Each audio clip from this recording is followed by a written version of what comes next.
This is the Captain Commodore series on sailing instruction. One of the first things that we want to get through is that there's a difference between a hard tender and a soft tender, or a Connecticut dinghy and a rest of the world dinghy. You can always tell when someone's from Connecticut because they're towing one of these. Now these things are neat, they're fine, but heck, the 60s are over. I mean, you don't have to be a rocket scientist to figure out that this thing's rated for 200 some odd pounds, and that thing is rated for 1,200 some odd pounds. I mean, haven't we all seen episodes of Jacques Cousteau? I'm down in the galley, kitchen, and I'm coming up to the porch, cockpit. I'm going to take this thingy here that you steer with, helm, and steer the boat vessel. I'm going to bring this flapping sail in. Okay, and get some hull speed. At that point, I'm going to reward myself.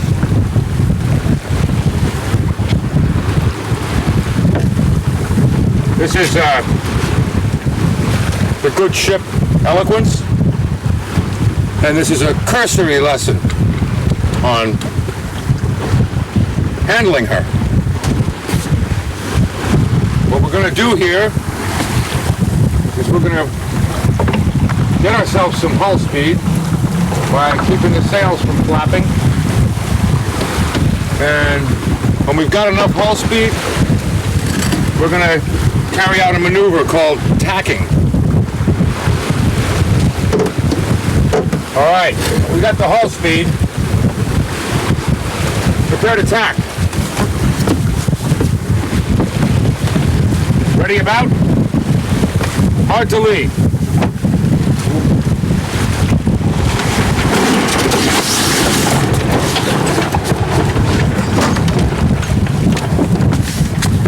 Okay, she's managed to hook herself. I've got an emergency on my hands. I've got to run up to the bow, and I'm off.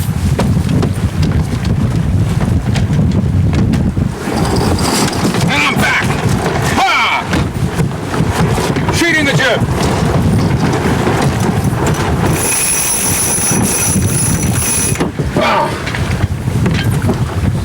Pay out on the main.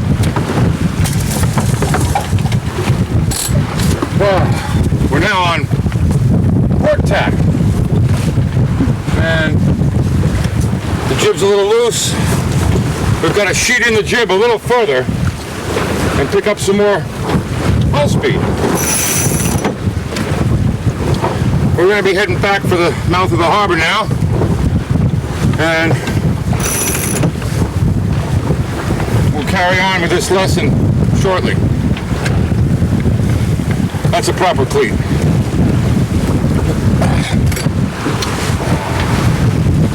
The good ship Eloquence. What a day on the water it is. We've got perhaps a steady 10 knots of wind with puffs up to perhaps 13. No white caps, beautiful sunshine, and we've got the director on board. You can't see the director. The director's in control of the film. The director's sitting aft. That's the back. The front is called forward. The left side is port, and the right side is starboard. Where at this point the wind is coming over the port side of the boat, so we're on port tack. We don't have right of way on port tack. The people on starboard tack have right of way over us. So we've got to be careful. Well, we are insured. Matter of fact, collisions are a great way to meet people, depending on what your social life's like. We've got right of way over all power vessels. Right here, this is called the helm. This controls the steering of the good vessel, Eloquence. Some boats have a helm, which is attached to a rudder. Some boats have a wheel, which is attached to a rudder. Now, we've got good hull speed, and you don't refer to your speed on the water in miles per hour as you do in a standard motor vehicle. You refer to it your speed in. Not estimate the speed of the good vessel Eloquence today to be somewhere in the area of 4 or 5 knots. If you really want to know, all you do is simple. You just refer to the speed distance meter. And at this point, I see. I guess we need a little maintenance. And another important thing to keep in mind is how much water you're in. In this particular case, normally you'd refer to the depth meter, and that shows that we're in 75 feet of water, which should be just fine for us. And it's important to keep a handle on these numbers all the time and be very accurate. It's much along the lines of reading a chart, which we'll get to later. Looks like we have to sheet in the jib some more. Another thing you want to bear in mind is, you want to operate your vessel in a clear frame of mind.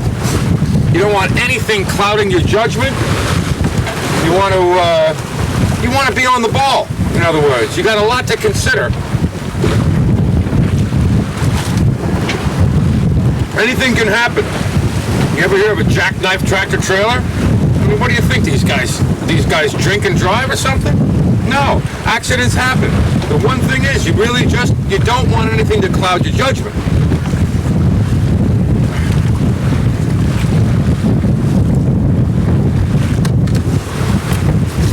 Now to move along with the jib. Well, we'll just bring the jib in a little.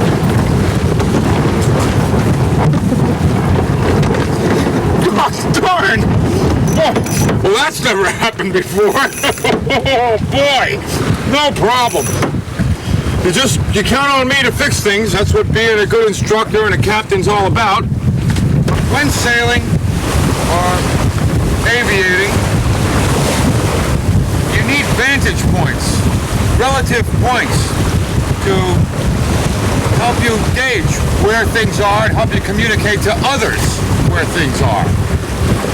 The way you do that in a boat, or on a plane, or in a plane, or on a boat, who the hell cares, is with an imaginary clock.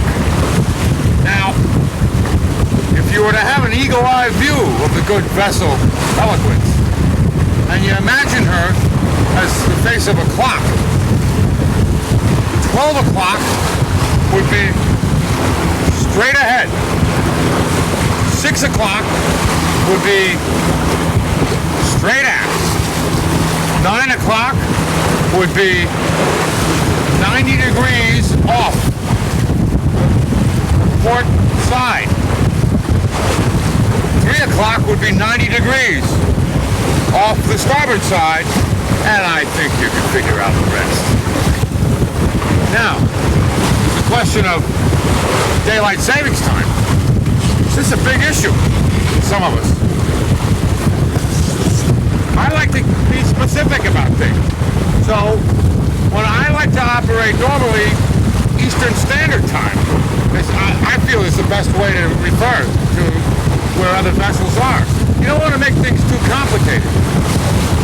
So, when there's a line in the way, That's different because that's probably interfering with the seconds, around 3 o'clock. So what do you do with the line? You try to work around it. Now the sail itself, that's harder because if you can't see through the sail, whoa, 1 and 2 o'clock just don't exist. But we are on port tack, so we got to do something because we don't have right of way. So what you do is you just, in that case, you just call it on the other side of the sail. It's easy there that way. At least you called it something, but evidently if you can't see it, it's not there. So you gotta work around. You gotta work with these things. There are a lot of ways to get to the same place, is what I'm trying to say. So when you're steering, for instance, and something's directly in back of you, aft, you want to say it's at 6 o'clock, but if you're steering the boat and you move the helm over to this side, it's really going to be, say, a few minutes past 6 or a few minutes before 6 o'clock. Well, I don't know. You got to use your judgment, really. You got to remain flexible about the whole thing. So, one thing you want to watch out for, really watch out for, is this thing. Now, this is aptly named the boom.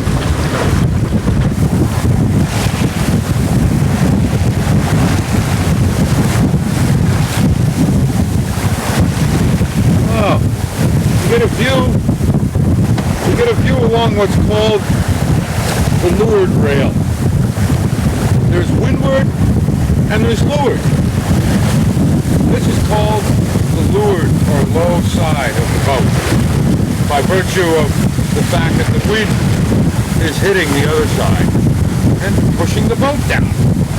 Now, the reason the boat doesn't flip over is because it's got 2,000 pounds of lead underneath it.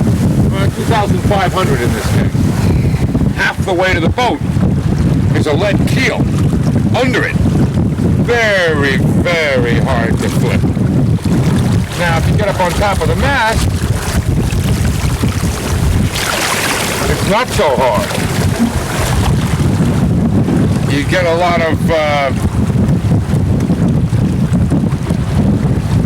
leverage up there where gravity wants you.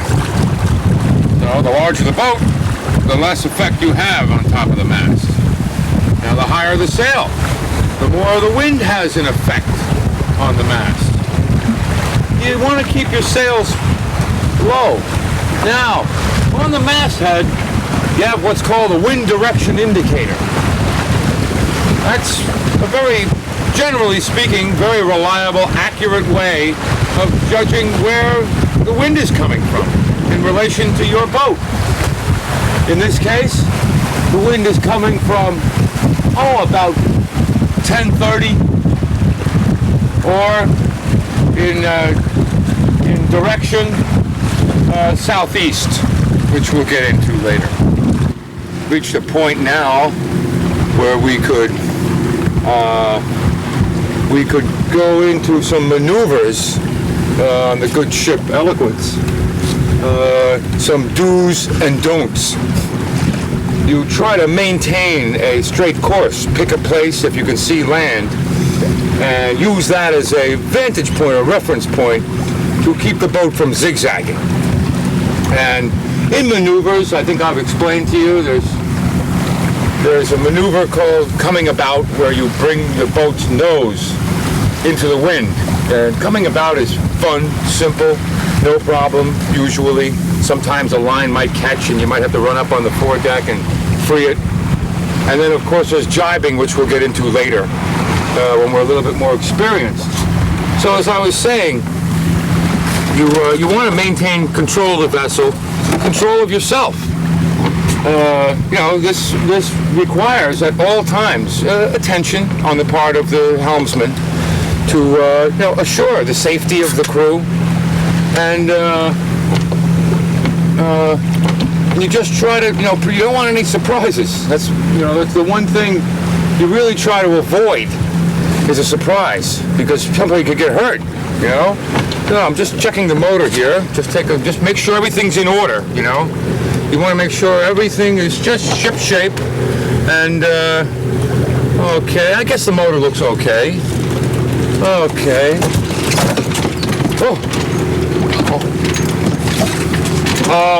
Now I'm going to show you jibing. Maybe we'll get into jibing later. Boy, you don't want to be too distracted by anything. Just try to keep it, you know, it's called steady as you go. It's maintain your course, steady as you go. You've heard it in the movies. It's a term, you know, just takes practice to be a good helmsman. You know, once you got it down, though, you can pretty much relax.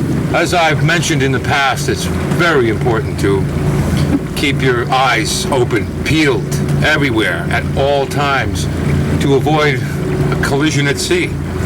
These are familiar waters. There's less chance of hazards in familiar waters because you're familiar with them. So you don't have to worry too much, but you have to keep your eyes open. The main thing that you'd worry about is there's supposed to be a channel marker around here somewhere. It's the chart. I happen to know from memory that it's a green can, but we should be well, you know what? I bet the idiot, they probably didn't put a big enough anchor on it, and the thing floated away. Like they say up in Vermont, if you don't like the weather, just stay put. It'll change. The weather's changed in the sense that the wind has disappeared. We've got maybe 2 or 3 knot current trying to drag us back to Sag Harbor, where we just left, and barely enough wind to be passing, to be really going anywhere. So it's very, very light. Good wind for, say, I don't know, for a motorboat. So what you do in this situation here is, you're a real sailor, and you know, you go do things by the book in the old school is, hell with it, I'm putting the motor down. Okay, this is how you start the motor. You flip the switch here to down, and you click it, and it goes down part of the way. Try to remember, that's not the end of the operation. You got one more click to go down. You try to keep your fingers out of the way of the gear and everything. You got one more click to go down here. You do this very, very, very gently, because you don't want to lose the motor into the water. Well, you could hang on to the handle if it happened, but we just try to avoid that. So don't let it down too fast, or you could lose the motor. Okay. Hey, geez, you know, traveling with the dog. The dog. Oh boy, the dog's got to go again. I can't believe it. We just left Sag Harbor. Why can't this dog go when it's supposed to go? Oh, not again. God, I'm going to do something about this dog. You know, we got to get some AstroTurf or something, put it on the deck. This is... Go.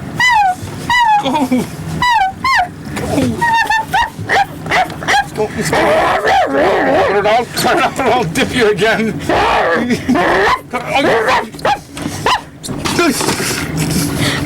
Go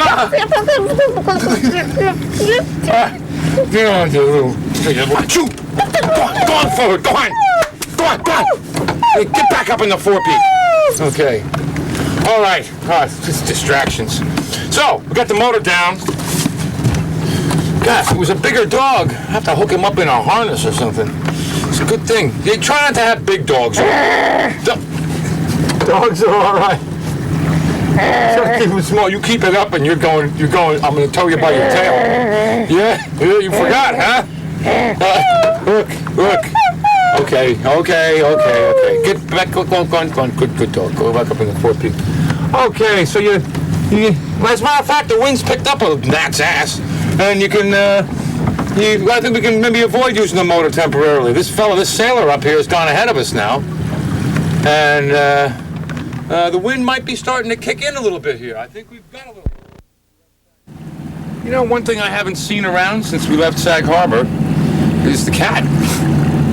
I know that we walked him on the Long Wharf, but I don't remember bringing him back on board. You know, now come to think of it, we did leave him on the Long Wharf. Oh, well, there's a million people around. And, well, I don't know, maybe what we could do is get these good fellas here.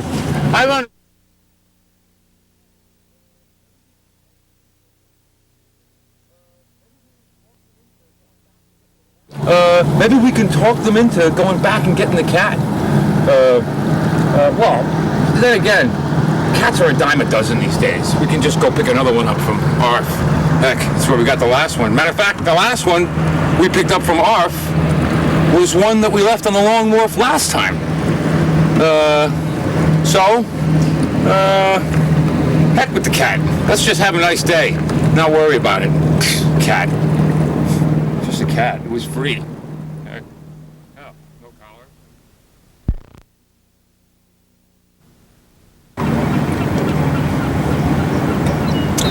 The main reason that sailors are adverse to using motors, the primary reason is because we're an environmentally sensitive group, and we don't like the possibility of hurting fish. So what we try to do is not use motors. When you see a sailor trying to make his way somewhere with no wind, and the tide's actually pushing him backwards. Do you hear? You know, I think we might have just hit a fish. You try to steer around them if possible. You can sort of tell if they're coming. You try. Well, obviously a school is passing underneath the boat now. I can't put the motor on. I'll cut them to pieces. We'll be like a can of Bumblebee out here. So, boy, I wish the wind would pick up. This is terrible. People have been hit by whales, and what do you care about a whale? Whales are so big. I mean, how can you hurt them? There's tons of them anyway. I hear when you go whale watching. Whale's not something that you care about. You don't need to worry about whales. But smaller fish, catfish, silverfish, a fluke. You want to be careful. Fluke, you don't have to worry too much about. They spend almost all their time on the bottom, and if you just make sure that you have a little space between the bottom of your boat and the top of the fish, at least like a couple of inches, and you might hit them in the eye, but that won't completely disorient them. And after you do hit them in the eye, you gotta call up the Fisheries Bureau, I think. Any case, I feel some wind from somewhere. It looks like everybody's going every which way, and you see, okay. Geez, that was a big one. This area is. No wonder there are all these fishermen. Okay, this is an example of poor seating practice. What happens when you put a fat person up in the bow is the weight pushes the bow down. People who are really fat, the motor can come right up out of the water. And there's a noise that indicates that your propeller is out of the water. You can pretty much tell when you got a fat person on board. Really fat. Okay, what you got here? What you got here is three brothers fishing. You don't see brothers on the water too much, but these brothers, they be fishing over there. they got them a little rig. It's called a skiff. And maybe looking for catfish, especially. Maybe looking for blowfish. Ain't too many of them. A few flying robins, maybe. And they grill them right up. Catch them and grill. It's called catch and grill. Well, you see, what you do if you are into fishing, what you do is you look at the fishermen around you and see how they're doing, and then there's the question of which ones to watch. And see, a guy like this guy over here you can tell he's catching fish because, God, look at the size of him. How'd you like to have to feed that carcass? He's catching fish. He looks like he's eating them as fast as he's catching them. A few swigs of beer now and then. And it looks like a father and son team, and they look kind of slick. They'll never tell you they're catching fish, but you can tell by looking at them by how much bigger they're getting. That guy's he's got to have put about 8 pounds on in the 20 minutes I've been. Okay. Well, I'm telling you, I don't like being behind, but, a race is a race. I don't like being behind, but darn it, that's a fast boat over there. We're not that far behind, and after all, we are behind, and they're not really looking at us, You figure they'd catch us if we... No, I know it's unheard of. But hell, they're not going to be able to see. Well, heck with this. I'm not standing to be this far behind. This is no good.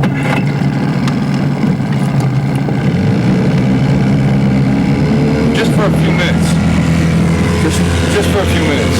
It's nothing. They won't... What they don't know won't hurt them. That guy's going that way. Nope, we're last. We're not going to be able to tell. So we appear to be catching up a little fast. So we got a puff. Big deal. On our left here is a fellow racer. He's got an actual 22. Fast boat. Really fast. He must be wondering how we caught him. And, oh God, I left the motor down. Well, look, they'll think I just forgot.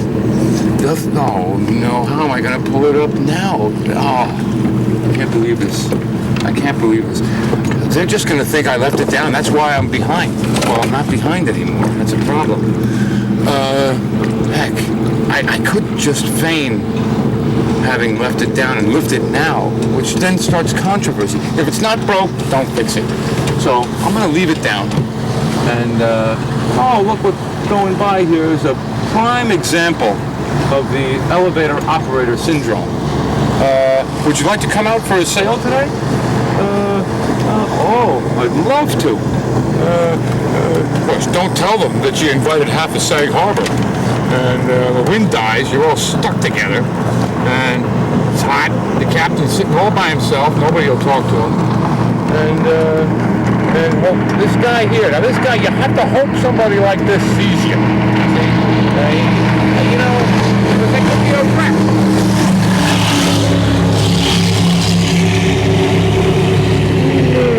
Well, I guess he saw us. It all happened so fast. I don't know. Looks like we're becalmed again. The race is virtually over. We're so far ahead of the fleet, it's embarrassing. I mean, they're sitting back there becalmed, the tide's dragging them back in, and they must be wondering how I got out here.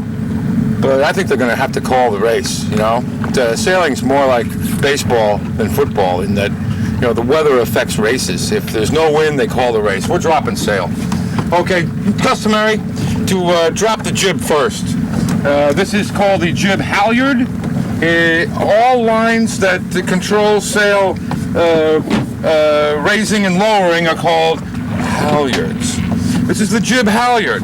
What you do is you toss it below, and you then release this little clip here on the good vessel Eloquence, and down comes the jib. You run up on the foredeck, and you get it before it goes into the water. So it's poor form to have the sail in the water. You get it, put it on the foredeck, and down you come. Okay, you punch it, and you punch it, and you punch it. And so it's just sitting up here all bunched. Then, okay, quickly undo this end of the halyard, and you clip it onto the tow rail, and you can tell this is a CNC because of the tow rail. Any boat that has holes in the tow rail is a CNC. Simple as that. Now, for the main. Down comes the main. You hop over to the starboard side, and you do the same thing with the halyard. Here's the halyard. You toss it below so that you don't want any knots to come flying up here. Down comes the main. Whoa! Here we go. Down it comes. See, the main is a better sail for me because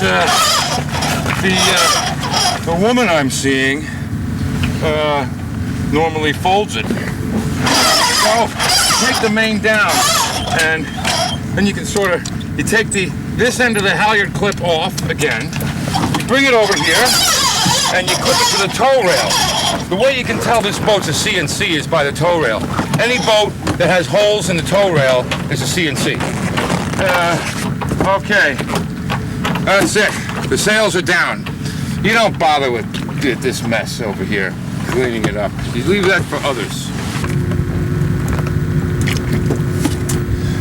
Well, evidently we're becalmed, but we always have our sailmaster. 9.9. It's just another sail, but it manages to get you out of some tight spots. In order to normally you raise the sail. This one you happen to lower. What's the difference? What you do to start this sail, to engage the sail, to utilize the sail, is if it's cold, you have to go under this seat, give a few pumps on the bulb to get fuel pressure. Since it's not cold, because we were using it in that race, it's no problem. It's got an electric start. There's a little button over here. You press this button. Voila! You got a sail. The sail master. Okay, now this vessel is now officially under power. Sometimes it's a little bit less official, but this is I'm telling you, it's the best sail we have. Okay, this is neutral. This knob, you push forward, it's forward.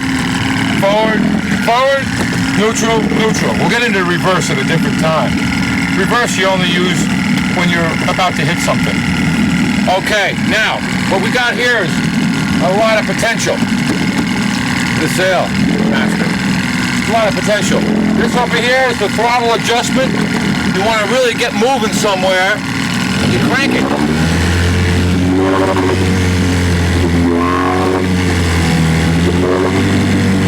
Okay, man, I can't wait. We keep winning races like this. We're gonna be the talk of the town.